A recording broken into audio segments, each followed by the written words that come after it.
morning, friends, and welcome back. I am going to show you how I took this pumpkin and turned it into this pumpkin, which is of course a very shabby chic design. You can use any color theme you'd like, though. If you'd prefer a more fall theme, you'd want to go with some fall colors and fall napkins. So let me show you how I did this, and it's a lot easier than it looks. I'll show you how to decoupage it, and what might look a little bit more complicated is it looks like it has a lot going on. I just found some sequin trim, a lot of ribbons. I cut them together and added them with pearls, and these tiny little flowers. Just really glued it and attached it all over the decoupage pumpkin, and that's why it came out looking like this. So here's how I got this started. I will put the link down below for this pumpkin. And I also want to mention my ebook, Successful Decoupage Every Time. And guys, I'm sorry if I sound like that My Pillow guy. You know, when you turn on the TV and it's like all day long, there's the My Pillow guy in the jingle. But I see why he has to do it. I have to get this book out. I can't answer all of your questions, so I put all of the top questions in the ebook, but there are also quite a few projects in there for you to do. There are links that take you right back to the videos. The ebook is only $4.99. The link is down below. The link to turn your smart device into a Kindle is free, and I'll put that down below too. That's pretty exciting. I've been getting all kinds of books on my iPad now. So here's what I did. When you are decoupaging, you really should have a base down over your pumpkin, and I'm using the Deco Art Chalky Finish paint. You want to make sure it matches the background of your napkin. So I'm using this color, and it's called Everlasting, which is their version of white. I'll have links for all of this down below also. And the reason for that is because when you put your napkin over the pumpkin, and the background of your napkin is white, you want to make sure that it disappears into the pumpkin. Now, even though this pumpkin is already white, I did decoupage over it without using any chalk paint, and it was so wrinkly. I even put it in the oven to heat it dry and get the wrinkles out, which worked somewhat, but you don't want to have to do that. So it's just much better to make sure you decoupage over the chalk paint, not just the pumpkin. So I took this aqua brush. You can use a regular paintbrush, a very fine artist's paintbrush, and just go around the areas that you want to place over your pumpkin. And you want to make sure you have this done beforehand, and it's better to work in just small sections at a time. Hold your thumb over the image so you don't tear the actual image. You also want to make sure you don't have any of these straight edges. You want to make sure you get rid of those too. So I'm just going to take my aqua brush, and if you're using a paintbrush, just dampen it a little bit, go along these edges, and then with your fingertips just remove all of those edges. And make sure you have enough napkin images to go around your pumpkin. And if you're getting the pumpkin that I used, I put around 5 different images around the center of the pumpkin and 3 more additional ones up around the top. You can use as many as you'd like though. And I'll show you in a minute how I use this saran wrap and why. It's just another way for you to decoupage if you'd like to. You can experiment with it, and if you don't like it, that's fine. But you want that saran wrap piece ready beforehand. And you can use small curved scissors like I have here to cut out your images. I'll have a link for these down below. They're very sharp, they're very tiny, and they work really well on these curved surfaces. And again, this is a preferential thing. You may want to cut these out, and you may want to tear them out. But you see all of the white that I have left over on here? We can do that because we're using white chalk paint in the background. When you're all done cutting or tearing your images out, just dampen your fingertips a tiny bit and press on the edge of the napkin so that you can separate it. Now you'll notice I have not applied chalk paint to this yet. You do want to use napkin decoupage glue. This is the Americana napkin decoupage glue. It will help you with so many problems that I hear from people who are not using napkin decoupage glue. And I'll show you the 2 different ways you can decoupage over a surface like this, because these indentations are called the ribs, and when you've got any kind of an indentation like that, it can be a little tricky to decoupage. So what I did here was I just dipped my brush into the decoupage glue, and you want to put it in the center. The napkin decoupage glue is thin enough where it will go right through the napkin and then almost work outward in like a star pattern.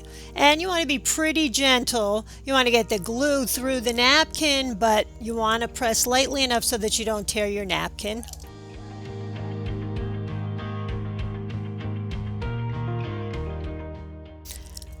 Now you'll notice I'm using a different method, and that's where I am applying the decoupage glue first. You just want to estimate the amount or the size that you'll need, because this is where you're going to place your image. Then carefully place your image down over the area where you just applied the napkin decoupage glue. Now you want to take your saran wrap and place it over the napkin and press it down. I don't know why, but for some reason without the chalk paint, the napkin got a little bit wrinkly, which I'm not crazy about. If you don't mind that, you can skip the painting.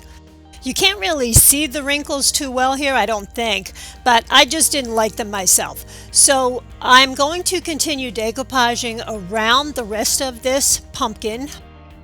Now when the decoupage had dried all around the pumpkin, I decided to add the chalk paint not only to the top of the pumpkin up here, because I'm going to add some more napkins, and they came out much nicer than the ones that didn't have chalk paint underneath it. But I'm also going to paint the stem. I want the whole thing shabby chic, which means it should be either some shade of pink or white.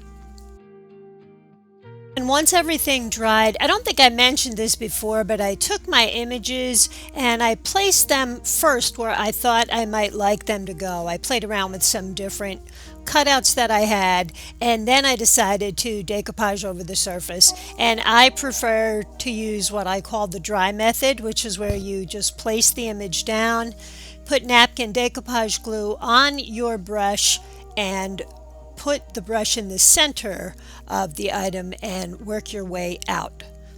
So now the whole pumpkin is dry, and I will put a link down below for the lace that I found on Amazon. It's a bridal lace. It's also sequined. This particular one I did get in Hobby Lobby, and I've been wanting to use it so badly, so I'll show you how I used it here. And because I purchased this by the yard, I cut it into sections and glued it over the surface. I'm using one of my favorite glues that I use for everything, and it just holds no matter what you're doing. I'm not sure if fabric glue would work on this because it is not gluing, we're not gluing fabric to fabric. It may, or if you have your own favorite glue that you like to use, just don't use hot glue. It won't last, it will come up, and you'll have kind of wasted your time. But I'm cutting this because we're working on a round surface and you don't want any buckling up around the top. So I'm just going to glue. Mainly I'm gluing the edges down so that nothing flips up. And here's how we're looking so far. You can see some of those shiny spots there. That's where I did not use the chalk paint. But here's how the pumpkin's looking so far. Very pretty, very princess-like. And now we're going to add some ribbon.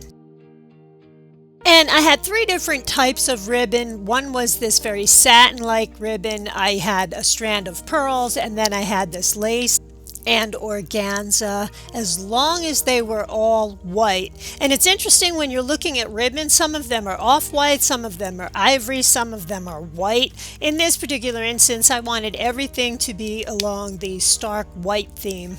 So what I did was I took all 4 of them, all 4 of the separate ribbons, or 3 ribbons and 1 set of pearls, and I cut them all the same length, and then I just wrapped them around the top of my pumpkin, making sure that I went around that stem up there.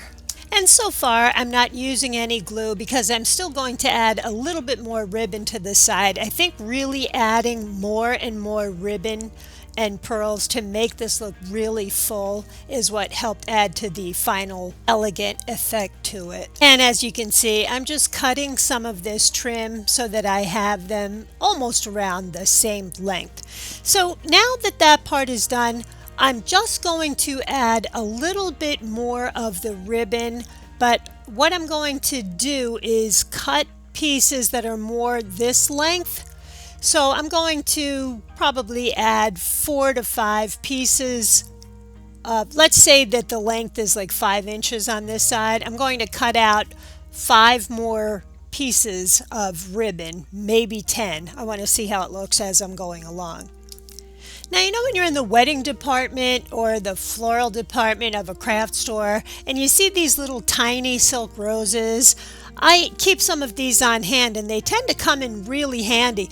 I cut a bunch of the ribbon and then I used this with the wire on it to wrap this so it was nice and tight. You can see I wrapped some of the ribbon around the darker wire there to cover it up. Then I used that very good glue, I'll have the link for that down below also, to attach that to the pumpkin, and I went around on the other side and repeated the same thing. And I added one more rose in the center there. I'm going to let all of this dry and I will take it outside and show you how it looks now. That is our video for the week. Thank you so much for subscribing. That allows me to keep making these videos. Thank you for buying my ebook. My ebook has reached bestseller status. I did notice that it goes in and out of bestseller status. So some weeks it's up there and then some weeks I guess it's not, but thank you so much, guys. That's a huge help to me, and I hope it's helping you, because I really did write that because a lot of people have questions. Could be a few little things. It's just a 14-15 page little ebook for $4.99. You've got it right on your phone or your iPad, and it's a really quick reference guide for you for when you have questions or you get a little stuck. And Upcycle with Decoupage is on Facebook. If you go over and like and follow the page, you'll be notified every week by Facebook when I put a new video out. Thank you again, my friends. I will see you next week. Hope you're all doing well. Bye-bye.